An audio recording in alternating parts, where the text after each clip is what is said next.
안녕하십니까. 주식밖에 모르는 남자 주모남TV의 주모남입니다. 오늘 주제는 절대로 한국만 투자하지 마라. 바로 이 달러 자산 기반의 미국 주식 투자를 하기 위한 근거를 가지고 왔는데요.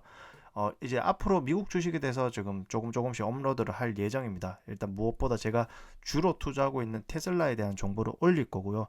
제가 만약에 테슬라 이후에 다른 거 투자라면 또 연관해서 올리고 또 관심 있는 종목에 대해서 올릴 생각인데요. 지금 생각했을 때는 이제 달러 자산에 좀 투자를 해야 되지 않을까 생각을 좀 하고 있습니다. 2023년 9월 25일이고요. 저와 같이 한번 들어가 보도록 하겠습니다. 이 인플레이션이 정말 기가 막히게 잔인한 건데요. 통화량의 증가, 즉 돈의 증가로 화폐 가치가 하락하고 모든 상품의 물가가 상승하는 겁니다.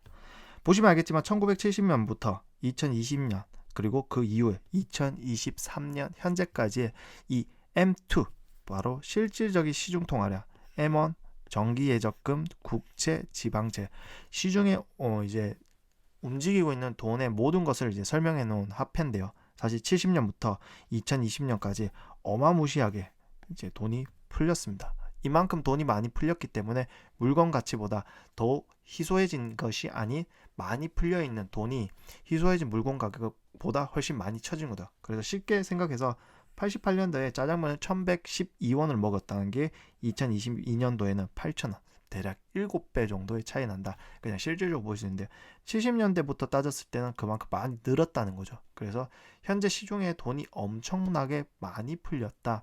물건에 비해. 그래서 그만큼 화폐 가치가 돈이 많이 흔해졌기 때문에 화폐 가치가 하락하고요. 모든 상품의 물가가 상승하는 이제 그런 마법이 있고요. 뿐만 아니라 M2 바로 이 달러입니다. 달러에 대한 M2도 있는데요. 60년대부터 그리고 23년까지 어마무시하게 달러가 풀렸습니다. 근데 달러 자산을 봐야 되는 이유가 우리나라 같은 경우는 원유, 즉 석유 한 방울 나지 않기 때문에 다 수입을 해야 되고요. 이 수입을 하여서 석유를 정제해서 수출을 내보내긴 하지만 모든 제품에 대해서 이제 수입과 수출을 많이 하기 때문에 이 달러에 많이 연동이 되어 있다라고 생각하시면 될 것 같습니다. 근데 심지어 이 달러는요 위기마다 환율 급상승합니다. 이건 IMF입니다. IMF 때는 거의 2,000원까지 올랐는데 그 영화 국가부도의 날을 보시면 알겠지만 그만큼 달러가 엄청나게 그러니까 아시아의 세 마리 용이 위기에 이제 급하자 그 각 나라별로 달러 보유가 줄어드니까 그만큼 달러가 엄청나게 이 달러 가치가 엄청 귀해지기 시작하면서 가는데 그때부터 이제 여러 나라에 손을 벌리긴 하지만은 기업들이 우리나라 대한민국의 기업들이 도산하고 그리고 각 가정이 도산하고 그리고 이제 실업자가 증폭되고 이런 위기가 있었고요. 02부터 03년까지 IT 버블 카드 사태 그리고 08년 서브프라임 그리고 최근 코로나 즉 위기 때마다 원화 가치는 그냥 아무 짝에 쓸모가 없고 달러가 가장 중요해진 것을 이제 목격할 수가 있었습니다. 그래서 각 가정들은 우리나라 대한민국 사는 이제 사람들 입장으로는 달러를 많이 보유를 하는 게 이제 각 가정을 지키는 자산을 지키는 그런 이제 과정이지 않을까 생각을 하는데요. 사실 이제 달러가 왜 중요하냐? 이 달러는요 기축 통화라고 불립니다. 국제 시장에서 금융거래 또는 무역거래 같은 국제 결제 중심, 즉 이 돈을 가지고 해외에 나가도 무엇이든지 할 수 있다는 거죠. 사실 뭐 달러, 유로, 엔, 파운드, 위안, 원화 이 거래 전 세계 거래량이 있긴 한데 하지만 압도적으로 제일 많은 거는 달러다. 80%가 넘잖아요. 2022년도에도 88.5%, 뭐 유로가 30.5%이긴 하지만 그래도 달러의 지위가 정말 굳건하게 강력하다라는 것을 볼 수가 있습니다. 사실 퍼센테이지가 조금 다를 수 있지만 이만큼 이제 엄청나게 이제 비중을 차지한다는 것을 볼 수가 있고요. 그래서 대한민국 같은 경우에는 이러한 위기 때마다 이제 어떻게 대응을 하기 위해서 외화를 현재까지는 526조를 가지고 있습니다. 보시면 알겠지만 밑에 집 파먹은 것처럼 쭉쭉 빠질 때가 있습니다. 바로 그 환율 방어하기 위해 작년 458억 6,700만 달러 순매도, 즉 가지고 있는 달러를 팔므로 인해서 이제 달러 환율이 뛰지 않도록 보호를 하는 역할을 하는데요. 결론적으로 우리나라 같은 경우에는 기축통화가 아니기 때문에 무조건 외환 보유를 해야 됩니다. 우리나라도 보유하는데 당연히 각 가정에 있는 개인들은 원화를 갖고 있어야 되겠습니까? 아니죠. 바로 달러를 계속 보유를 하고 있어야 됩니다. 그래서 결론적으로 우리나라는 수입도 많이 해야 되고 수출도 많이 해야 되기 때문에 인플레이션을 두 번 맞습니다. 달러가 증가할 때마다 우리가 수입하는 물가 가격이 뛰어버리고요. 우리나라에 이제 보시면 알겠지만 최근에 코로나 때 달러가 아니 원화를 많이 풀었잖아요. 각 가정에 뭐 코로나 지원금 같이 돈을 집어넣어준다. 이거 자체만으로도 또 원화가 또 증가를 하기 때문에 화폐 쓰레기가 되는 게 한 번이 아닌 두 배가 돼버리는 겁니다. 그래서 결론적으로 우리는 이 두 배를 한 배로 막기 위해서는 이 달러 자산을 이제 가지고 있어야 된다.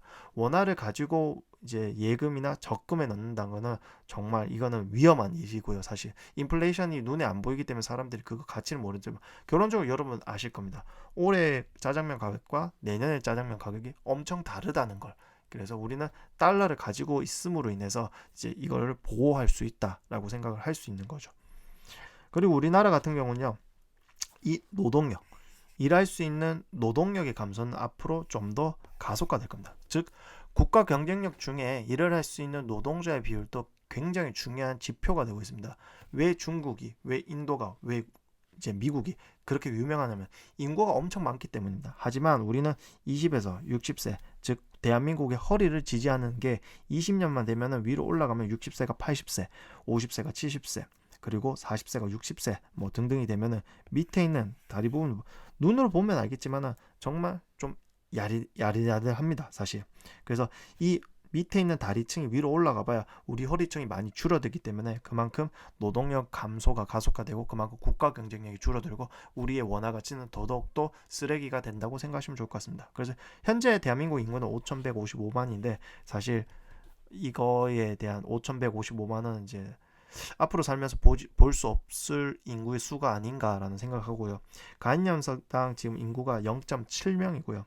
그리고 연간에 24만 9,186명.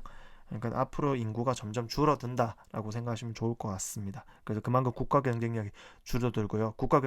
노동력이 줄어들고 국가 경쟁력이 줄어들면 그만큼 화폐 가치가 줄어든다라고 생각하시면 좋을 것 같고요. 세계 인구 봤을 때 인도 그리고 중국, 미국이 세 번째로 차지하고 있습니다. 3억 3,999만 6,563명으로. 근데 일할 수 있는 15세에서 64세 인구가 계속 꾸준하게 늘고 있습니다. 이것만으로도 엄청난 굉장한 힘이라는 거죠. 그래서 보시면 알겠지만 서울 집값이 많이 비싸다. 저도 개인적으로 집이 없고 월세에 살고 있는 입장으로서 월세에 살고 전세 자금을 주식에 투자하는 입장으로서 사실 서울 집에 사고 싶지만은 쉽지가 않습니다. 왜냐하면 서울 평균 매매가가 10억 6,759만 원이고요. 강남과 노도강 평균 시세 격차가 16억으로 봤을 때 근데 당연한 겁니다. 그만큼 달러가 풀리고요. 그만큼 원화가 풀렸기 때문에 화폐가 그만큼 흔해졌고 그리고 반면에 부동산 가치 즉 부동산 중에 탑인 아파트에는 희소하기 때문에 이만큼 가격이 오르는 거죠. 그래서 이것을 살 수 있는 방법 중에 하나는 달러 자산을 보유한다. 그리고 알겠지만은 이번에 사업체 노동력 조사에서 보면 알겠지만은 근로자 1인당 월 평균 임금 총액을 보면요 373만 7천 원입니다. 그래서 뭐 연봉을 했을 때 4,484만 4천 원 정도 되고요. 뭐 상용 즉 정규직으로 봤을 때는 4,755만 6천 원. 고 300 미만 같은 경우 341만 7천 원을 보는데요. 결론적으로 강남 아파트 같은 경우는 이제 14억, 정규 평균은 5억 3,400이기 때문에 우리가 돈을 벌어서 4,400만 원으로 4,500만 원으로 돈을 벌어서 강남을 살기 위해서 14억을 갖기 위해서는 어마어마한 시간이 필요할 건데 14억을 모은다 한들 그때 되면은 강남 집값은 더더욱 뛸 것이고요. 그나마 비벼 볼 수 있는 게 그러니까 전국 주요 지역 평균 아파트 5억 3,400인데 사실 이것도 10년 넘게 모아야지 되는 거기 때문에 10년 후면은 5억이 훨씬 뛰겠죠. 그래서 결론적으로 우리가 많이 이제 강박관념 약간 이제 좀 기분이 좀 나쁜 게 부자가 참 많습니다. 사실 세상에는 SNS 발달로 해서. 하지만 수치로 봤을 때는 대한민국 평균의 이제 1인당 월 평균 임금 총액은 370만 원 정도다. 그 밑이면 더 열심히 이제 자산에 투자를 해야 되고요. 그리고 370만 원 받으신 분도 돈을 최대한 아껴서 달러 자산에 투자를 하셔서 추후에 이 달러 자산을 모아서 이제 부동산을 투자해야 되지 않을까라고 생각을 합니다. 그래서 평균의 함정이 좀 있는데요. 사실 돈을 가장 잘 버는 30세에서 54세까지 보시면 알겠지만은 400만 원이 없습니다. 사실 그 이상 400만 원 이상 버는 사람 같은 경우는 굉장히 고소득층으로 보이고요. 그 이상 잘 없습니다. 사실.